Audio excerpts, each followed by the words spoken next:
జన సంఘాలని రెచ్చగొడతారు, ఎందుకంటే వాళ్ళకి ఫండింగ్ ఇస్తున్నారు. అట్లాగే మావోయిస్టుల కంటే ఇప్పుడు ఆపగలిగారు వీళ్ళు. కానీ ఇప్పటికీ ఆ వామపక్ష సంఘాలు అనేక మందికి ఫండింగ్ వస్తుంది.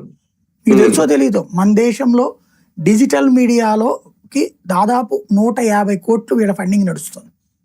ది వైర్ అనే పేపర్ ఉంది కదా, ఆన్లైన్ ది మీడియా, అది నడిపించేది విదేశీ సంస్థల విరాళాలతోనే. అట్లాంటి అనేకం, అంటే భారతదేశ వ్యతిరేక భావజాల వ్యవహారాలన్నిటికీ కేంద్రమైన ప్రతిదానికి ఫండింగ్ విదేశాల నుంచి వస్తుంది.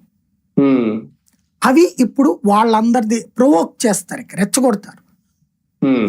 అమెరికా సెనేటరే మాట్లాడాడు అంటున్నాం మనం, సెనేటర్ కాదండి, జేడీ వాన్స్ ఉపాధ్యక్షుడు వచ్చేసాడు మొన్న ఈ బిల్లు ఆపడానికి. ఇండియాకు వచ్చి డైరెక్ట్ గా కలకత్తాలో దిగాడు, మదర్ తెరిసా ఫౌండేషన్కి వెళ్ళాడు. అంటే మేము వీళ్ళ వెనకాల ఉన్నామని చెప్పడం, అది అక్కడ జరుగుతున్న తతంగం అదనమాట.